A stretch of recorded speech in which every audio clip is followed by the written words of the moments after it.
marijuana is still classified as a controlled substance.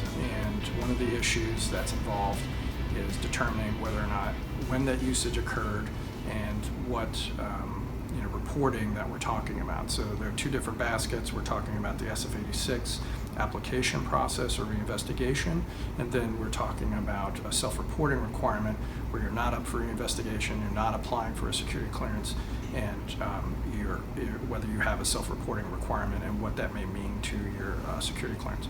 So as it relates to the SF-86, what you're looking at there is more of a historical usage. So something in the past that occurred typically prior to your getting a security clearance, and whether or not you have to disclose that. And the answer to that is yes, you have to disclose that information. It's in your best interest, because if they determine during your background investigation that you have not been truthful, you're guaranteed not to get your security clearance. So if you're going to say something, you have to be truthful, and you can't lie by omission.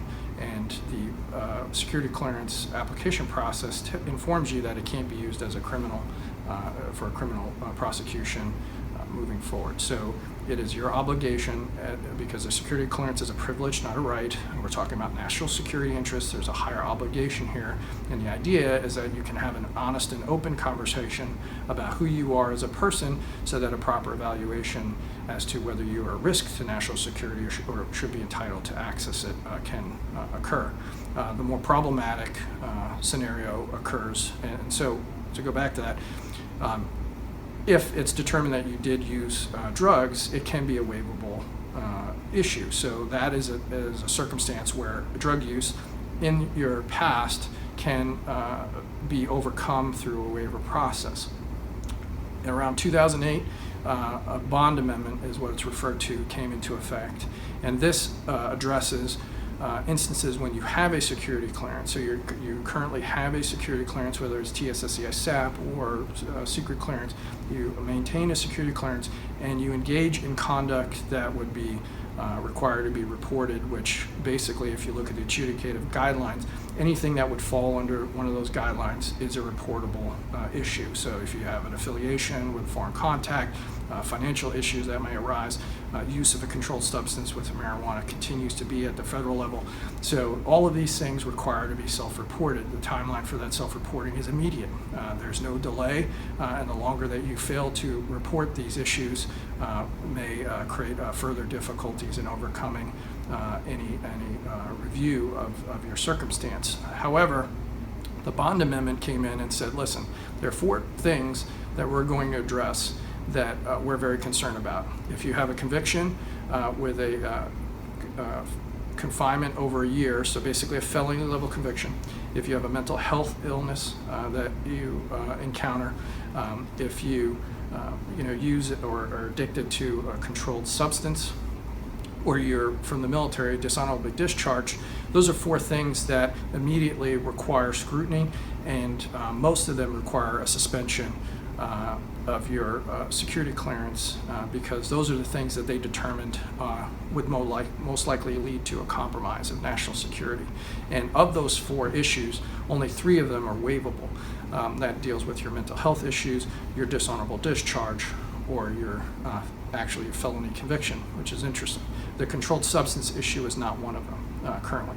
So if you are you have a current security clearance, and you engage in controlled substance use, that is something that will trigger immediate scrutiny and will most likely lead to you losing your security clearance. So, and moving forward, currently it's not a waivable issue. So that's distinguishable from the SF-86 investigation piece. So if you come in and typically in your first round applying for a security clearance and say, hey, I used marijuana 7 years ago, et cetera, you can come in and make that case, and that's something that can be waived.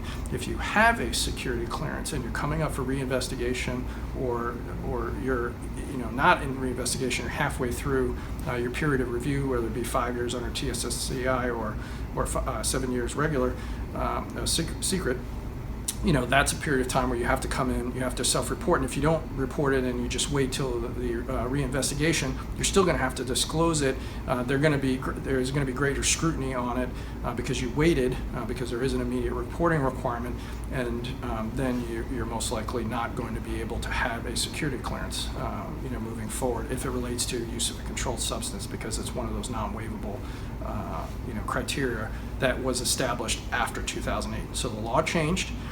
It used to be different, that you could waive just about anything. It was within the discretion of the security manager and the appropriate agency, but that has changed, and it changed in 2008. And so use of a controlled substance, such as marijuana, because it's still considered a controlled substance, will trigger a scrutiny and likely revocation of your security clearance in the current legislative environment. One final note on marijuana usage. It is a controlled substance.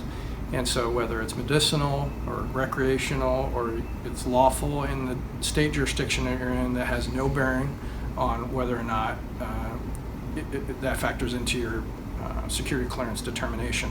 As a security clearance holder, you need to review your obligations under the guidelines that are in place in federal law. And until that law changes, and it has not, in fact it changed away from a more liberal stance to a stricter stance. The Bond Amendment took away some of the latitude that was available to you prior to its implementation and said, for the very specific thing of controlled substance use, you're not going to get a waiver. And so you need to understand that while the states may be moving in a different direction for various number of reasons, that has no bearing on national security currently, and in point of fact, the current law specifically rejects the idea that that's going to be part of the national fabric, and I have not heard of anything that's going to change that in the near future. So, if you're going to want to maintain your security clearance, then you need to adhere to the regulations, whether you agree with them or not, because it's a privilege, not a right. And if you make a bad choice, you potentially put yourself at compromise for a loss of your security clearance, and that's a determination you need to make as an individual.